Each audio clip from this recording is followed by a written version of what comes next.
Bonjour, bienvenue dans Lumière Intérieure. Cette semaine, j'ai la joie d'accueillir une romancière que vous connaissez tous à travers sa vingtaine de romans.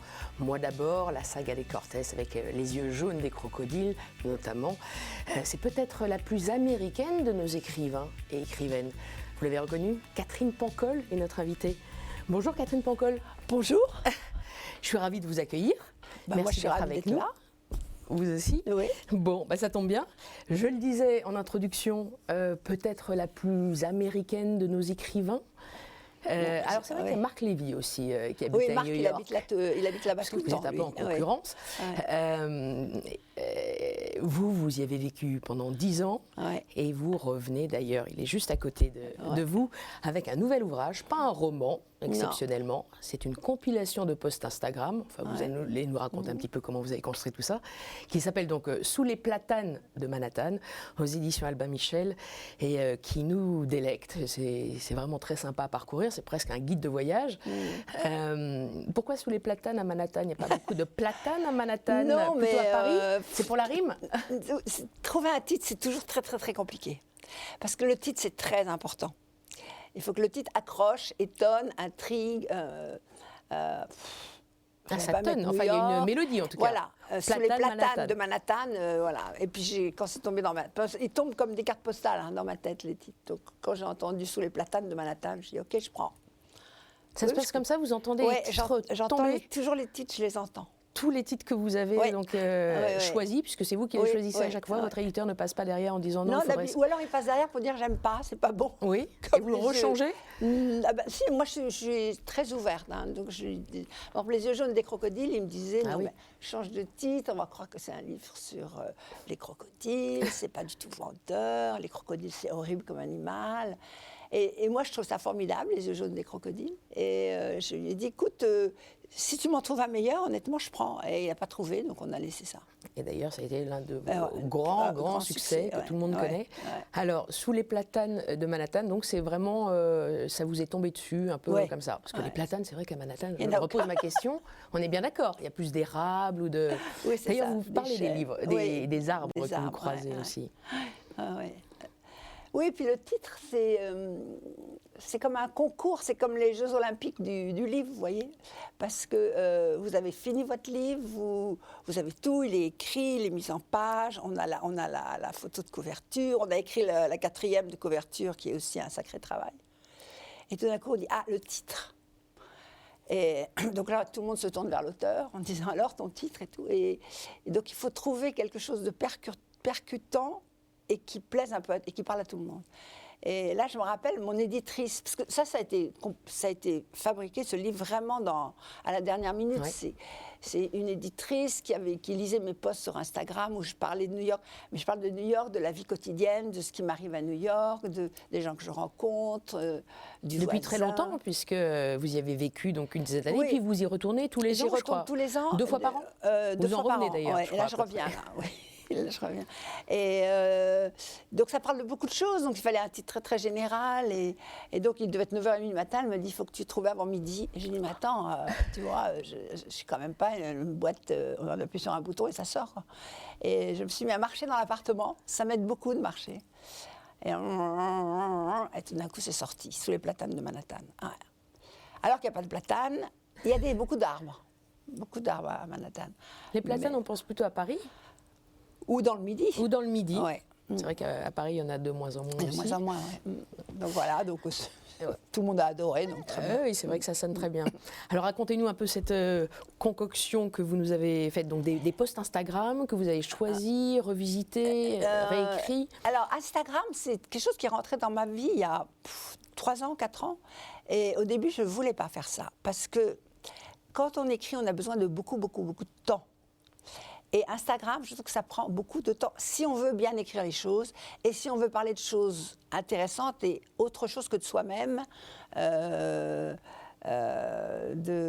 son dernier pull et de son dernier email. Voyez donc ça veut dire qu'il faut apporter quelque chose aux gens à chaque fois que vous écrivez un texte. Ce qui n'est pas évident, parce que vous pouvez passer des journées où vous êtes légumes. Vous ne pensez à rien, vous êtes prostré. Vous voyez, il y a des journées comme ça où on est un peu vide. Et donc, j'ai mis énormément de temps à apprivoiser la bête. C'est-à-dire que je me disais, comment je vais faire? Et je ne voulais pas faire un truc d'influenceuse. Je déteste ça. Je ne voulais pas faire un truc à la mode. J'ai passé l'âge. Je ne voulais pas faire un truc girly. Je trouve ça ridicule. Enfin bref. Et puis, je me suis dit, en fait, qu'est-ce que tu sais faire? Tu sais écrire. Et tu sais raconter des histoires. Donc, au lieu de raconter des histoires sur 700 pages, comme dans mes livres, raconte à chaque fois une petite histoire sur 2200 signes. Parce que le gros problème d'Instagram, c'est que si vous dépassez 2200 signes, pouf, il coupe. 2199, ça passe. 2200, ça passe. 2201, c'est fini. Et donc, c'était un vrai exercice d'écriture. Une contrainte. Une contrainte, et de toute contrainte naît une création. Ça, c'est vraiment quelque chose qu'on nous dit dans les cours d'écriture et tout ça, mais qui est vrai, quoi. Et que j'ai entendu ici sur ce plateau, absolument, venant de nombreux écrivains. Ouais. Vous n'êtes pas la seule. Tous de toute contrainte naît la création. Et une création différente, c'est-à-dire que j'ai appris à raccourcir mon écriture, ce qui n'était pas mauvais, hein, parce que j'avais tendance à m'étaler. Parce que j'adore les mots, moi. Les mots, c'est ma confiture, quoi. Donc j'étais obligée de visser les boulons, et puis d'illustrer cette grande règle aussi qu'on vous apprend quand vous commencez à écrire, c'est ne dites pas montrer. Pas de mots abstraits, ne dites pas j'aime la liberté, on s'en tape, tout le monde aime la liberté, mais montrez comment votre personnage va se battre pour avoir sa liberté, ou va renoncer à un petit truc parce qu'elle veut rester libre. Vous voyez, c'est toujours montrer une situation ou montrer un détail qui illustre une qualité abstraite. Et donc, Instagram, 2200 signes, pas trop de mots et pas d'abstraction. Donc, bien du choisi. concret, bien choisi. Ce qui fait que les gens, ils rentrent tout de suite dedans. Ouais. Et je pense que, c'est drôle parce qu'on en parlait juste avant de passer dans le studio, là. Je pense que c'est ça qui va être le grand défi pour les écrivains aujourd'hui. C'est que les gens sont tellement habitués à lire très très vite sur leur téléphone. L'instantanéité. À zapper très très vite à la télé, à avancer dans une série quand ça commence à être long, on fait et hop, on avance. Qu'il ne faut pas le lâcher, le lecteur. Voyez, mais c'est un exercice, c'est-à-dire qu'avant, il n'y avait pas la télé, il n'y avait pas la radio, il y avait les journaux, mais tout le monde ne lisait pas les journaux. Donc Alexandre Dumas, il pouvait faire des grandes descriptions de batailles. Pareil pour Balzac avec ses armoires normandes, Zola avec ses procès. Vous voyez, c'était... Parce qu'aujourd'hui, on sait tout, on sait beaucoup de choses, même si on ne les sait pas, mais on voit ce que c'est, quoi. Donc, je trouve que ça m'a appris beaucoup de choses en écriture, en tous les cas. Suivant vos pérégrinations aux États-Unis, notamment à New York, ces dernières années, vous n'avez pas tant vu d'évolution que ça. New York reste une... là, et les États-Unis, ça reste difficile. Ah oui, vous voulez dire des évolutions sociales. Les conditions sociales restent dures. Et encore peut-être plus dures avec l'inflation, etc. Exactement. Et surtout, dès qu'ils s'aperçoivent qu'il faut un peu trop de social, les gens sont taxés de communistes. Par exemple, Kamala, Trump l'appelait communiste. Kamala la communiste. Parce qu'elle essaie d'un peu aider les gens qui sont au bord de la route, quoi. Oui, les propos sont parfois extrêmes. Ah, oui. C'est une vie extrême, de toute façon. Ouais, et, New York est dans les extrêmes aussi.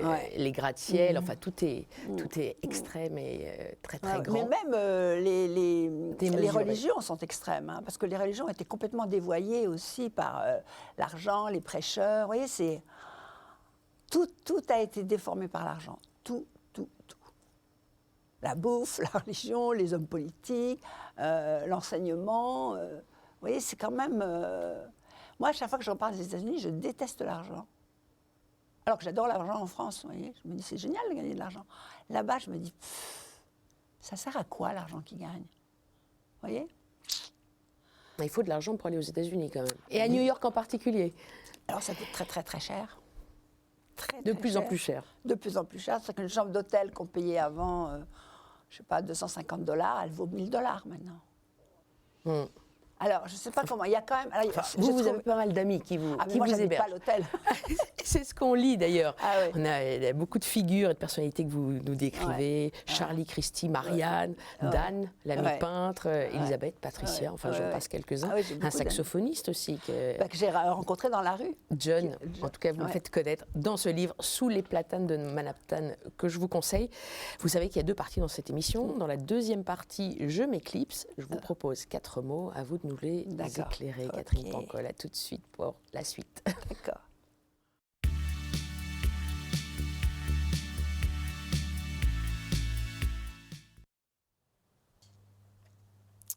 Catherine Pancol, ça va? Oui, ça va très bien. Depuis tout à l'heure. Oui. Allez, on va continuer nos déambulations et nos voyages avec ce premier mot, ailleurs. Ailleurs, c'est un très bon mot pour moi, ça. J'ai toujours eu envie d'être ailleurs. Pendant longtemps, et je pense que encore maintenant, je pourrais partir du jour au lendemain ailleurs. J'ai pas du tout la notion de racine. Pas beaucoup la notion de possession. Et j'adore voyager, j'adore bouger, j'adore rencontrer des gens, des situations que je ne connais pas, des mœurs, des coutumes, des chansons. J'aime apprendre, voilà, j'aime apprendre. Et soit on apprend entre 4 murs en lisant, ce que je fais aussi, soit on apprend en parcourant le monde, et j'adore ça. À part New York et les États-Unis, vos pays de prédilection, on va revenir vers le Maroc aussi, hein, là où vous êtes né. New York, je suis partie très tôt. J'avais une mère qui était fascinée par les États-Unis et par New York. Et quand j'avais à peu près 16 ans, elle nous a envoyés avec mon frère, j'ai un petit frère, qui a 1 an de moins que moi, donc elle nous a envoyés passer juillet-août aux États-Unis, et comme défi, il fallait vivre avec, je crois qu'on avait $200 chacun, pour les 2 mois, hein, $100 par mois. Et donc il fallait se débrouiller. Et c'est comme ça que j'ai atterri à New York. Et au début, on était complètement écrasés par la ville. Et puis, on a réussi à savoir comment ça marchait, comment se débrouiller. Mais vous dormiez où à New York? Vous aviez des Alors, des à l'époque, il y avait c'était pas l'armée du salut, c'était YMCA, c'était les trucs pour les jeunes fauchés, quoi. C'était des espèces d'abris avec, il y avait des couchettes dans des chambres, mais ça coûtait rien du tout, ça devait coûter $10 la nuit. Et surtout, ce qu'on s'est dit avec mon petit frère, on s'est dit, on va d'abord voir comment ça se passe, la ville, parce qu'une ville, vous arrivez dans une ville, il faut savoir comment elle marche, vous voyez. Et après, on s'est dit, bon, on va trouver un travail, parce qu'on n'avait pas d'argent du tout. Puis il fallait manger, donc et moi, j'ai trouvé un boulot de mannequin pour jambes, c'est-à-dire que je passais mes journées à présenter des collants. Et lui, il nettoyait des grosses bassines dans les restaurants. Et donc comme ça, on est arrivé à gagner de l'argent. Et donc on a pu trouver une chambre d'hôtel qui était un peu mieux. Et puis on a pu sortir un peu, rencontrer des gens. Voilà, on a amélioré notre ordinaire. Et puis finalement, on est parti à Boston parce qu'on s'est dit qu'on allait aller un peu sur la côte Est. Et à Boston, il y avait des restaurants beaucoup plus chics. Alors moi, je suis devenue hôtesse à l'entrée. En plus, j'étais française. Et quand même, c'est encore très chic d'être française aux États-Unis. Et lui, il a commencé par laver les casseroles, et puis après, il est devenu garçon en salle. Et là, il gagnait beaucoup d'argent à cause des pourboires. Donc, le mot ailleurs, j'adore. Je pourrais repartir aujourd'hui, d'ailleurs. Vraiment. Ailleurs ouais. Ailleurs, c'est plutôt les États-Unis, New York. Non, parce qu'au départ, mon ailleurs à moi, c'était l'Argentine. L'Argentine. Et je ne suis jamais allée en Argentine. Je suis allée dans tous les pays autour de l'Argentine, jamais en Argentine. Je ne sais pas pourquoi. Je me suis toujours arrêtée avant l'Argentine. Je suis allée 3 fois en Bolivie, je suis allée 2 fois au Pérou, je suis allée au Brésil, je suis allée au Chili, et jamais en Argentine. Je sais pas, il y a un truc autour de l'Argentine, il ne faut pas que j'y aille.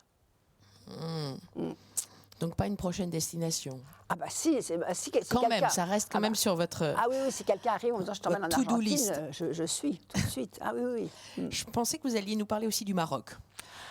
Votre terre de naissance, voilà. Casablanca. Ouais. Alors s'il y a un pays où je peux avoir quelques racines, c'est au Maroc. J'ai adoré le Maroc, moi. J'ai tout aimé, les gens que je trouve absolument adorables, le soleil, les couleurs, les odeurs, les bruits, l'espèce de démarche nonchalante, rien n'est urgent, tout est possible, on verra bien demain, c'est pas grave. Moi, je fais partie d'une génération quand même où on ne s'inquiétait pas trop pour les enfants, donc j'étais dehors tout le temps et je parlais absolument à tout le monde. Et j'ai adoré cet endroit, vraiment, adoré. Et ça a été très dur de rentrer en France. Vous aviez 5 ans 5 à peu près quand je suis rentrée en France. Ouais. Au moment de la séparation de vos parents, votre père était ingénieur qui construisait des barrages à Casablanca et votre mère institutrice. C'est ça.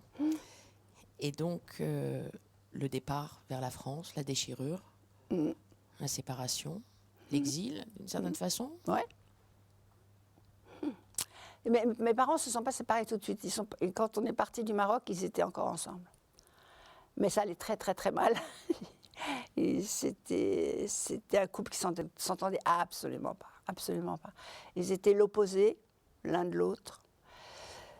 Ils avaient chacun leurs qualités, mais qui n'allaient pas avec les qualités de l'autre. Maman était quelqu'un de très, très casanière, rangée, pas de fantaisie, très centrée sur elle. L'argent très, très important. Très snob, en même temps, très snob.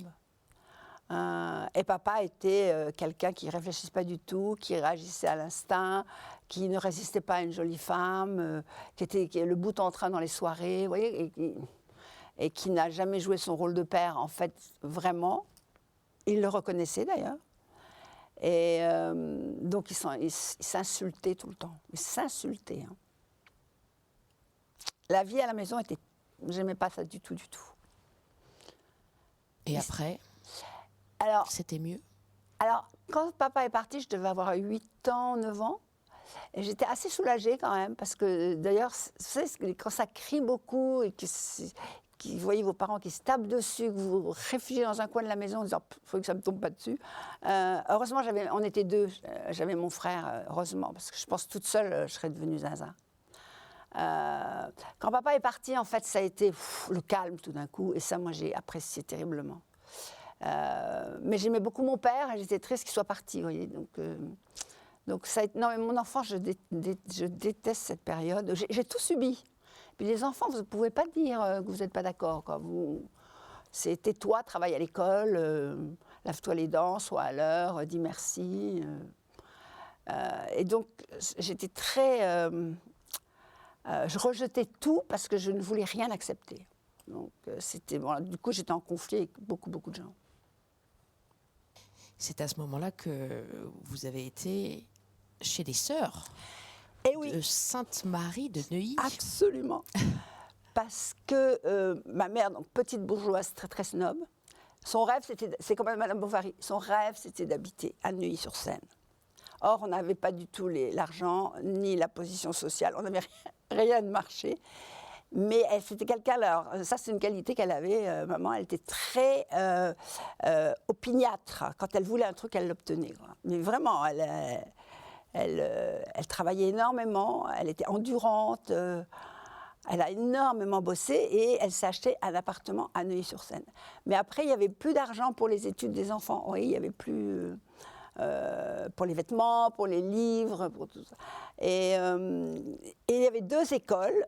Il y avait Sainte-Marie de Neuilly à gauche et Sainte-Croix de Neuilly à droite, qui prenaient des enfants dont les familles n'avaient pas d'argent et qui offraient la scolarité, parce que c'était quand même des écoles privées, enfin mi-privées avec statut sous contrat. Et donc, moi, j'ai été acceptée à Sainte-Marie et mon frère a été accepté à Sainte-Croix. Et le fait de rentrer dans une institution où il y avait des règles, mais j'étais réjouie, moi, parce que tout d'un coup, il y avait un sens dans l'ordre qu'on me donnait et le résultat. voyez. Par exemple, si à la maison on me disait « ne crie pas » et que j'entendais mes deux parents hurler là, à longueur de temps, je me disais bah, « alors ça va pas, quoi. » Vous voyez, c'est pas... Donc c'est pour ça que j'étais toujours en rébellion. Dans Sainte-Marie, il y avait un ordre, et ça j'ai adoré. Et ça m'a rassurée beaucoup, beaucoup, beaucoup. Et l'autre chose, c'est que j'avais 2 ans d'avance sur les autres élèves de ma classe parce qu'au Maroc, maman m'avait appris à lire et à écrire. Donc, je n'ai pas fait du tout de petite maternelle, tout ça, je suis rentrée directement en CP.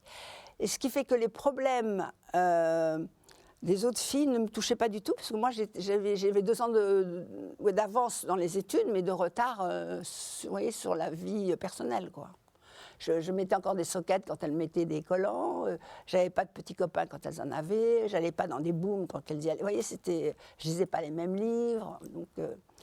Et donc, il y a eu non seulement l'apartheid social, parce qu'on n'était pas du tout du même niveau que les autres gens de Sainte-Marie, enfin Sainte-Marie aux Sainte-Croix, mais en plus, il y a eu ce fait que j'étais un bébé pour les filles, quoi. Donc, j'ai pas eu d'amis, ça m'a beaucoup marqué aussi.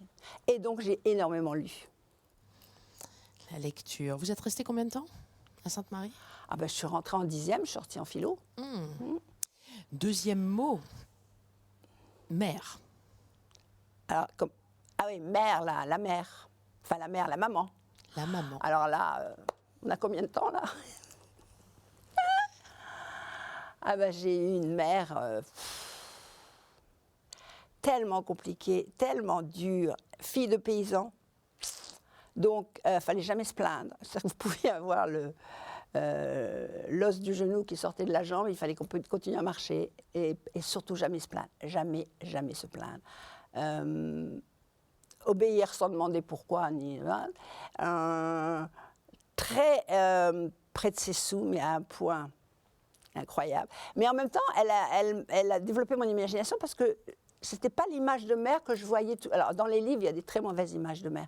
Mais elle faisait des trucs que je trouvais incroyables. On allait au restaurant, elle prenait un énorme sac et quand le garçon avait le dos tourné, on allait très peu au restaurant parce que ça coûtait cher. Quand le garçon avait le dos tourné, hop, elle piquait des serviettes, des verres, des couverts. Et donc, on lui disait, mais maman, c'est pas bien de faire ça. Elle disait, mais on n'a pas d'argent, donc on a tous les droits. Donc, ouais, alors, elle avait des côtés assez drôles, comme ça, mais c'était une personne, elle ne savait pas ce que c'était qu'aimer, elle était très centrée sur elle-même, très aigrie, parce qu'elle pensait qu'elle n'avait pas fait le bon mariage. Tout était la faute de mon père. Enfin, non, maman, ça a été très, très dur. Et alors, elle a fait une fille qui était le contraire d'elle, et ce qui fait qu'elle m'a très vite détestée. Elle ne m'a pas aimée du tout, du tout. Je l'énervais, je sentais que je l'énervais, quoi. Donc, on s'est séparés assez tôt parce qu'elle est partie vivre aux États-Unis. Moi, j'avais 16 ans et elle m'a laissée à Paris toute seule. Tu te débrouilles. Et elle a emmené mon frère parce que mon frère était beaucoup plus docile que moi. Mon frère ne lui posait pas de problème. Et là, ça a été aussi difficile parce que là, et puis mon père, je ne savais pas où il était. Papa, c'était une sorte de vagabond, quoi. Enfin, de vagabond, il avait un boulot, mais on ne savait jamais où il était. Il changeait de femme tout le temps. Donc, je ne savais pas où était mon père. Ma mère était partie aux États-Unis. J'étais toute seule à Paris, j'avais 16 ans. Ça a été une période très dure, mais en même temps, j'ai appris beaucoup, beaucoup de choses. Donc, c'est ça. J'en ai énormément voulu à ma mère jeune, et maintenant je me dis mais quelle merveille d'avoir eu une mère comme ça, parce que j'ai appris tellement de choses toute seule et j'ai appris à me débrouiller, et puis je me dis bon, ça c'est pas important, c'est pas grave, je fais pas de caprice par exemple parce que je sais pas ce que c'est, quoi. Non, et puis surtout pas d'amour, quoi, pas d'amour, ça m'a manqué, mais vraiment, je me rappelle, ça va mieux parce que j'ai fait une psychothérapie, mais quand je voyais une mère et une fille dans la rue, vous savez, qui marchent bras dessus, bras dessous, et la mère dit des mots d'amour à sa fille, et la fille répond des mots d'amour à sa mère. Il fallait que je m'assoie sur un banc, parce que j'avais plus de jambes, j'étais au bord des sanglots, quoi. Je me disais, mais pourquoi j'ai pas eu ça, moi, vous voyez ? Alors que maintenant, je me dis, écoute, voilà. Enfin, je me suis guérie de maman, mais ça a été difficile, quoi. Elle est partie il y a longtemps ? Non, elle est partie il n'y a pas longtemps du tout. Donc elle est partie il y a 3 ans. Non, non, elle a duré longtemps. Et même à la fin, elle était... Mais à la fin, ça me faisait rire parce que j'avais fait ce travail sur moi et sur elle. Enfin, j'avais compris quelle était notre relation. Donc à la fin, je me suis occupée d'elle en plus à la fin parce que mon frère n'était pas là. Donc c'est moi qui me suis occupée d'elle. Et elle continue à être la même, quoi. Elle était toujours revêche et méfiante et on n'allume pas l'électricité parce que ça dépense de l'argent. Enfin. Mais à côté de ça, ma mère était la plus charmante des personnes pour le deuxième cercle. Vous voyez, les amis, les relations. Elle pouvait être charmante. C'est très, très drôle. Elle était complètement opposée. Elle avait le meilleur et le pire, mais avec ses enfants, elle a surtout eu le pire. Vous dites avoir comprise. Est-ce que vous l'avez pardonnée et finalement aimée? Alors, écoutez, c'est pas tellement que j'ai pardonné, j'ai compris d'où elle venait, ce qu'elle cherchait, et j'ai compris que, d'abord parce que je le vivais moi aussi tous les jours, que c'était pas facile de devenir la personne qu'on a envie de devenir. C'est quand même, moi je trouve que c'est vraiment le but dans la vie, c'est d'arriver à dire voilà où est ma place. Ça, c'est la place que j'occupe et qui me ressemble, et c'est là où je vais être bien. Bon. Et maman, elle a cherché cette place tout le temps. Toute sa vie, elle a cherché. Alors, au début, c'est passé par le mariage. Puis le mariage, ça ne l'a pas du tout satisfaite, parce elle était très intelligente en plus. Elle a fait des études, qu'elle réussissait très bien. C'était pas assez. Et donc, sans arrêt, elle a essayé de trouver quelque chose pour épuiser cette soif qu'elle avait à l'intérieur. Elle voulait être quelqu'un, maman. Elle voulait être... un jour, elle m'a dit, je veux être journaliste, écrivain célèbre. Voilà. Et elle a été ni journaliste, ni écrivain, ni célèbre. Au contraire de vous. Et voilà, elle a une fille qui a fait ça. Et après, voilà, était-elle jalouse? Voilà, j'ai compris qu'elle était jalouse et j'ai compris, et je me suis dit, je comprends qu'elle soit jalouse, parce que ça doit être très douloureux d'avoir une fille qui fait exactement ce que vous rêviez de faire. Alors, je n'avais pas besoin de lui pardonner parce que je trouve que je trouve que c'est très présomptueux de dire je pardonne. Mais j'ai compris d'où elle venait, son itinéraire. J'ai compris, je pense si je n'avais pas été sa fille, on aurait pu être amis. Vous voyez, j'aurais pu lui dire, enfin Madeleine, on aurait pu échanger. Mais je ne pouvais pas l'aimer, c'était trop tard. C'était trop tard. Non, puis il y a eu quand même un épisode qui a été pour moi définitif. C'est-à-dire que là, je me suis dit, non, là, c'est terminé. J'avais 12 ans et je me suis fait violer par le voisin. Et elle m'a emmenée chez le voisin pour faire des excuses après. Parce que, soi-disant, c'est moi qui l'avais allumé. Alors là, ma vie de petite fille, je ne comprenais plus rien. Alors déjà qu'avant, j'avais du mal à comprendre et j'essayais de comprendre. Mais là, je me suis dit, non, mais c'est trop injuste, quoi. Vous voyez ? Et là, je me suis dit que Alors, je ne me suis pas excusée, pas du tout, mais en tous les cas, je me suis dit, tu es toute seule, tu feras ta vie toute seule et ne compte sur personne. Voilà, ça a été... Donc là, il y a eu vraiment un truc qui s'est cassé. Et c'est vrai qu'à la fin, où elle essayait de me dire, je t'aime, je t'aime, je t'aime. Et je disais, mais maman... tu vois, si elle m'avait dit excuse-moi, j'ai pas été à la hauteur ce jour-là, parce que le mec il est resté dans l'immeuble, ce qui fait que chaque fois que je le croisais, il me recoinçait, quoi. Et elle m'a jamais protégée, jamais. Et si elle m'avait dit là j'ai pas été à la hauteur, j'ai pas été bien, je suis désolée, je te demande pardon. Là j'aurais dit ok d'accord. On est à égalité, quoi, ça va. Mais elle l'a jamais fait, jamais. Elle s'est jamais excusée. Jamais. Jusqu'à la fin. Jusqu'à la fin. Et je me rappelle un jour, on regardait la télévision toutes les deux. C'était à la fin. Hein. Elle avait toute sa tête. Hein. Et on regardait une histoire d'enfants violés à la télé. Et maman dit, en regardant la télé, elle dit, enfin, c'est incroyable, que font les parents ? Enfin, ils ne sont pas responsables de leurs enfants et tout. Et je la regarde, je dis, j'en connais une qui n'était pas très responsable non plus. Et alors, elle me regarde comme ça un peu. Elle dit, ah, tu veux parler de ton histoire ? Je dis, oui. Et elle me dit, oh, ma petite chérie, j'avais tellement de choses à faire à l'époque, mais tellement de choses. Je ne pourrais pas m'occuper de tout le monde, tu comprends ? Et je dis, bah oui, mais tu vois... Vous voyez, c'était cette espèce de... Impression que vous ne valiez rien. Voilà, exactement, c'est exactement ça. Et pour commencer une vie, c'est pas terrible ça. Parce qu'il faut reconstruire toute la confiance en soi, vous voyez. Mais bon, à la fin, je la voyais, je lui apportais ses petits pâtés en croûte, son prosecco, des fleurs, machin, je lui réglais sa télé, machin, mais c'était comme si j'allais voir une autre vieille dame, vous voyez, c'était pas ma mère. Tu vois, ça me fait bizarre quand je vois le mot écrit là. Mais vous, Catherine Pancol, vous êtes mère aussi. Ah oui, mais moi j'ai appris de tout ça, j'ai appris énormément. Ah ben oui, quand vous n'avez pas de mère, vous savez ce qui manque à un enfant, quoi. C'est-à-dire que... Non, beaucoup d'amour. Appris. Bah oui. C'est-à-dire que je suis là pour eux tout le temps, quoi. Quoi qu'ils fassent.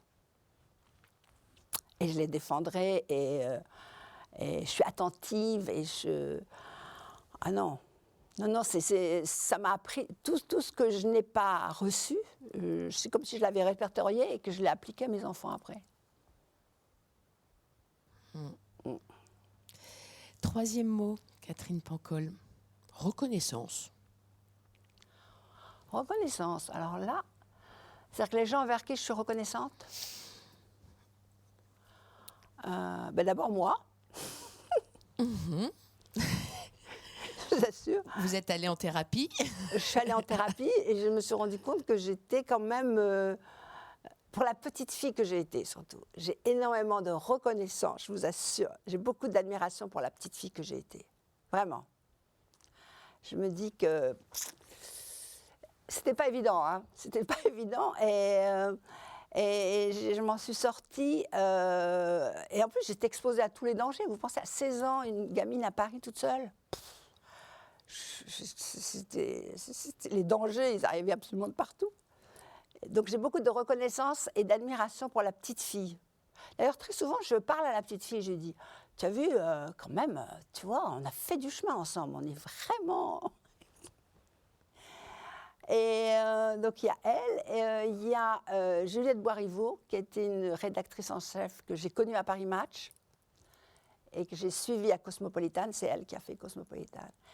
Et qui m'a vraiment appris à écrire. C'est-à-dire que moi, j'étais à la fac et j'écrivais, je faisais une licence de lettres avec latin, français. Et j'écrivais très, comme Cicéron, quoi, principal, subordonné, conjonctif, néanmoins, cependant, conclusion. Enfin, j'avais un discours très classique et une écriture très prévisible. Et quand je suis arrivée à Cosmo, je devais avoir 22 ans, et Juliette Boiriveau m'a dit, mais pourquoi vous écrivez comme ça? Et je lui ai dit, mais c'est comme ça que j'écris à la fac, quoi. Elle m'a dit, mais vous n'êtes pas comme ça, écrivez comme vous êtes.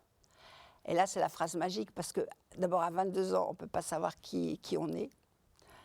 Mais il faut faire le travail de commencer à savoir qui on est. Voilà. Et donc, pendant un an, elle m'a appris à écrire, c'est-à-dire pas de mots abstraits, des mots concrets pour enraciner une situation, un personnage, une idée. Ne pas dire, mais montrer, c'est-à-dire ne pas dire elle est triste, montrer comme elle est triste. Ne pas mettre d'adverbe, c'est de la paresse. Enfin, toutes ces petites choses qui font... qui sont les mêmes choses que recommandent Simenon, Flaubert, Maupassant. Si vous lisez Maupassant, c'est un modèle d'écriture moderne. Et donc c'est la première femme qui s'est intéressée à moi. Déjà, j'étais contente d'avoir quelqu'un qui s'intéresse. C'est ça aussi, quand vous n'avez pas eu de reconnaissance enfant. Quand les gens font attention à vous, vous êtes très très content. Tout d'un coup, il y a une espèce de dilatation de bonheur, comme ça. Et qui est même allé encore plus loin grâce à tous vos succès, cette reconnaissance du public. Oui, ça. Et puis, il y a eu donc Juliette, il y a eu Romain Gary, que j'ai rencontré dans la rue parce que j'avais un chien qui était très très très laid et que lui trouvait très très très beau. Et on est allé prendre un café et c'est devenu comme une... Alors moi, je n'avais pas une mère, je trouvais Juliette, je n'avais pas eu de père, je trouvais Romain. Donc j'étais très heureuse avec les deux, là, comme ça. Et ça, c'est les deux personnes qui m'ont vraiment, vraiment marquée dans la vie, qui m'ont jamais déçue, jamais, jamais. Juliette, elle est morte après maman, donc elle a dû mourir il y a 2 ans. On est resté en contact jusqu'à la fin, quand elle venait, parce qu'elle est partie vivre au Cambodge. Quand elle venait en France, on se voyait. Chaque fois, je lui baisais les pieds en disant merci, merci, merci. Et Romain, il m'a apporté plein de choses, quoi. C'était un être incroyable, plus grand que la réalité, quoi. Et c'est que d'avoir l'affection de ces deux personnes. Vous voyez, c'est moi que personne n'avait jamais regardé. J'étais jamais à ma place, en fait. Pas à l'école à ma place, pas dans mon immeuble, pas à ma place, dans ma famille, pas à ma place. Et là, quand j'ai commencé à vivre à mon compte, j'ai rencontré ces deux personnes qui me faisaient une place, en tous les cas. Et je pense que c'est ça qu'il faut apprendre quand on a des enfants. C'est ça qu'il faut leur dire. Qu'est-ce que tu veux faire? Où est ta place? Et vas-y, essaye. Ne te bats pas pour quelque chose que tu n'as pas envie de faire. Tu vas être obligé de passer ta vie à faire ça et tu vas être déprimé. Et qu'est-ce que tu as dans la tête? Et quel est ton rêve? Parce que moi, je ne savais pas quoi faire à 22 ans. On m'aurait dit, tu es dactylo, j'aurais été dactylo. Voyez. Et là, Juliette, le fait qu'elle me dise, je vais vous apprendre à écrire, elle m'a quand même fait un très, très beau cadeau. Et vous avez trouvé votre place. Oui. Parmi les livres. Oui. Aussi, on va parler d'un autre livre. Votre place aussi parmi les livres et le voyage. Je pense à votre mère de nouveau. Vous le disiez, Manhattan, New York, les États-Unis, votre mère. Enfin, un petit peu. Oui, enfin, c'est maman qui nous a emmenés la première fois. Enfin, elle nous a envoyés avec 200 balles. C'était pas non plus le Pérou. Mais surtout. Et vous y retournez? On y est retourné parce qu'à l'époque, on n'allait pas aller. Si, il y avait ceux qui partaient à Katmandou, vous voyez, ceux qui. Il y avait tous les comme les Beatles, ils sont partis vous voyez, qui allaient faire des retraites, de la méditation, fumer des gros pétards et tout. Et puis il y avait ceux qui allaient aux États-Unis. C'était assez. Et moi, j'étais plutôt pour aller aux États-Unis. Parce que ça a beaucoup changé, les États-Unis, mais à l'époque, c'était incroyable. On pouvait traverser les États-Unis en voiture. Moi, je l'ai fait avec une copine, il ne nous est jamais rien arrivé, alors qu'on dormait n'importe où. C'est sûr. On s'invitait chez les gens, on était... il y avait quand même une sécurité qu'il n'y a plus du tout aujourd'hui. Hein. Alors, on parlait des livres. Voici le 4e et dernier mot. Un livre. Bible. La Bible, ça a été mon entrée dans la littérature. Parce que j'arrive à Sainte-Marie-de-Neuilly. Donc j'ai 5 ans. Je sais... Alors je lis pas couramment à toute allure, mais je lis. Et j'ai très peu d'éducation chrétienne, vu que mes parents étaient de famille catholique, comme beaucoup de Français. Mais ce n'était pas leur préoccupation première, hein, ils ne nous parlaient jamais de Dieu. Enfin, de temps en temps, il fallait aller à la messe le dimanche. Mais c'était plutôt, il fallait aller à la messe le dimanche, parce que dans l'immeuble, les gens allaient à la messe le dimanche. Vous voyez, c'était un peu comme ça, nous. Et donc, je n'avais pas d'éducation chrétienne. Et j'arrive à Sainte-Marie-de-Neuilly. Donc, je suis en CP. Et commencent les cours... comment ils appelaient ça? Les cours de catéchisme. Et là, on nous lit la Bible. Mais la Bible, c'est le plus beau feuilleton du monde. C'est hallucinant, la Bible. Vous pouvez tout faire dans la Bible. On voit des gens qui ouvrent la mer en deux, qui marchent sur des charbons ardents, qui multiplient les pains. Et dans toutes ces aventures-là, le message, c'est Dieu et l'amour. Et moi, petite fille... qu'on m'explique que la vie pouvait être régie par l'amour et quelqu'un de très très bon qui veillait sur moi et qui m'aimait et qui s'appelle Dieu. Mais moi j'ai adhéré tout de suite. Hein. La Bible, ça a été vraiment mon entrée. Alors j'avais eu d'autres livres avant que j'avais... parce que quand on est rentré du Maroc, on n'avait pas d'appartement, donc on squattait un peu les gens. Et c'est comme ça que j'ai tiré un jour dans une bibliothèque sur un livre qui s'appelait Sans famille, Hector Malot. Sans famille. Alors là, Hector Malot, ça avait déjà été un éblouissement parce que c'était une histoire pour enfants. Là. Mais la Bible, ça a été les personnages de la Bible. Abraham, qui a 98 ans, fait un enfant. Dieu qui lui demande d'aller sacrifier son enfant sur une pierre à coups de couteau. Alors, moi, je trouvais ça... Et à chaque fois, ça finissait bien, et Dieu était bon. Et c'est un peu ça qui m'a aussi donné mon optimisme. Je me disais, finalement, Abraham, il n'a pas perdu son fils. Son fils est resté vivant. Il l'a pas découpé en morceaux. Donc, il y a toujours, même l'histoire de Job qui m'énervait terriblement, à la fin, il est très, très heureux, Job. Donc, je me disais, il y a de l'espoir tout le temps. Il y a de l'espoir et il y a de l'amour. Ce qui est un peu ma philosophie de la vie. Il y a de l'espoir et il y a de l'amour. Donc, merci aux saintes sœurs de Sainte-Marie de Neuilly, qui en tous les cas m'ont donné un cadre de vie et qui m'ont laissé la place à l'imaginaire pour galoper, parce qu'elles étaient très intelligentes, ces sœurs finalement. Elles bridaient pas, enfin il paraît qu'elles ont bridé beaucoup de personnalités. Moi, elles n'ont pas du tout bridé ma personnalité, parce que je prenais ce qui m'intéressait en elles en fait. Mais la Bible, en tous les cas, je trouve ça incroyable.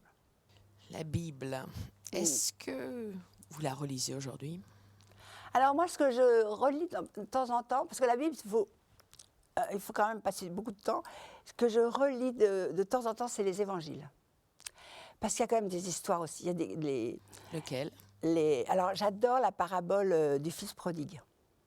J'adore la parabole du talent que le propriétaire distribue à ses ouvriers avant de partir.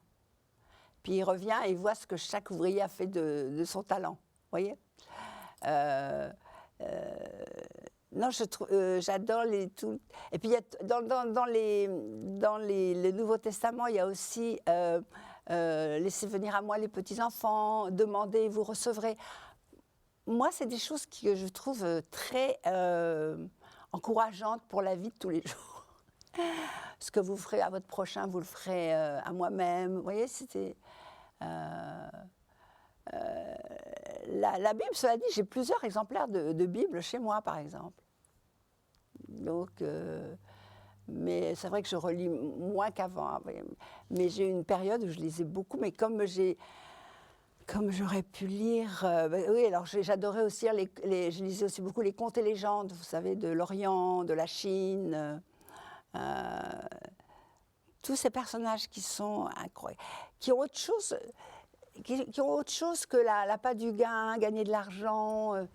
Je crois que petite fille, j'ai beaucoup souffert de ce truc de maman qui était quand même très pince, on va dire. Et j'avais toujours envie d'agrandir les cloisons, quoi. Et donc... Et je trouvais que la religion, c'était très gai, par exemple. Alors, l'autre truc aussi, il faut que je sois honnête, c'est que comme j'avais 2 ans d'avance par rapport à mes autres copines élèves, j'étais dispensée de beaucoup de choses. Par exemple, à Sainte-Marie, il y avait quand même... il fallait se confesser, genre 2 fois par semaine. Moi, je ne faisais pas de péché, vu que j'étais toute petite. Donc voilà, j'assistais pas aux retraites. Alors, je m'étais fait une copine qui avait aussi 2 ans d'avance. Donc, nous, on allait canoter sur le bois de Boulogne pendant que les autres étaient en retraite. Qu'est-ce qu'il y avait ? Oui, il y avait la messe 3 fois par semaine. J'étais un peu dispensée. Donc, c'était quelque chose d'assez léger et très inspirant pour moi. Ça ne m'a pas torturée, la religion. Ça ne m'a pas culpabilisée. Ça m'a pas...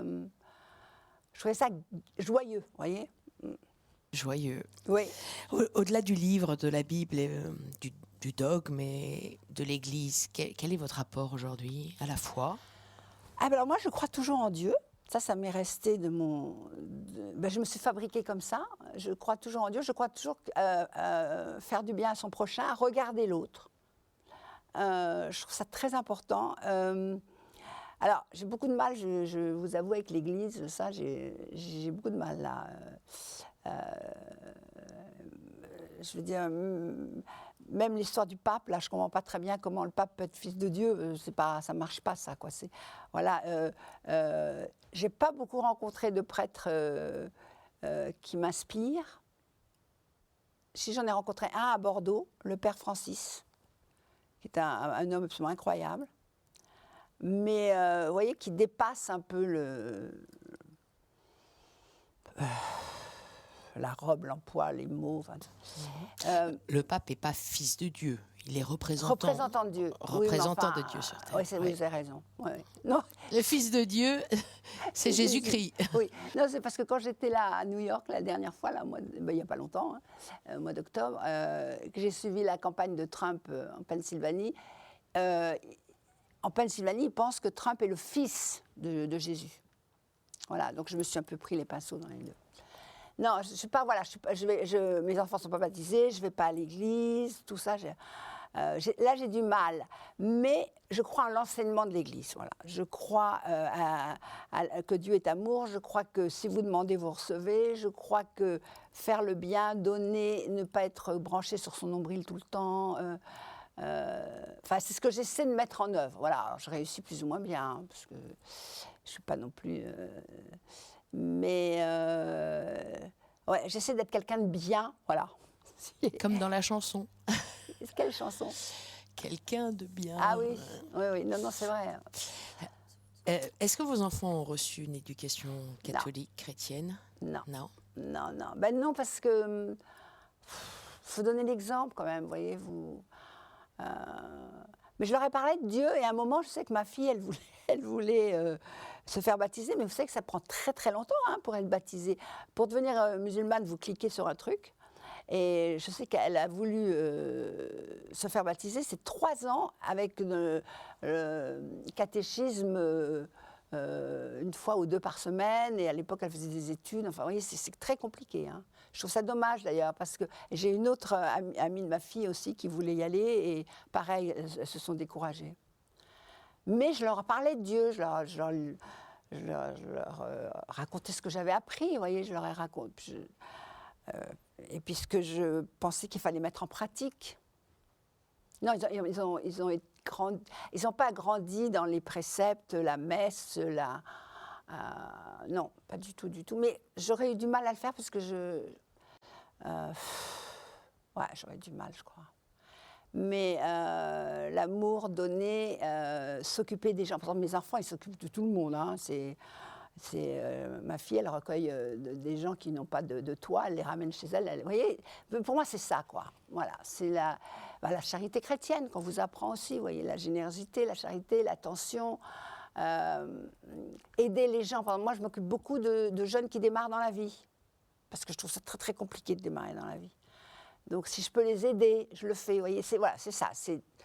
J'illustre plus que je ne pratique la théorie, on va dire. Je vais revenir auprès de vous pour la conclusion. Catherine Pancol, merci beaucoup pour ce partage. À tout de suite.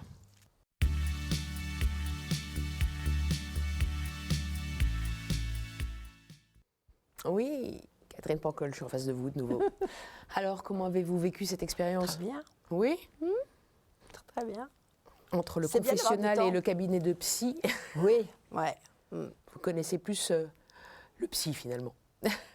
Oui, j'ai fait une longue psychothérapie. Ouais. On a parlé de beaucoup de choses. Est-ce qu'il y a un mot qui vous a particulièrement plu ou touché dans les mots Bible, reconnaissance, mère, ailleurs? C'est sûr que celui qui fait le plus mal, c'est maman. Hein. Du reste, voyez, j'ai du mal à dire ma mère. Je dis toujours maman. Vous dites maman. C'est un mot doux? Oui, pourtant, parce vous avez que des propos durs. Oui, c'est ça. Vous voyez, c'est là où il y a aussi, c'est toujours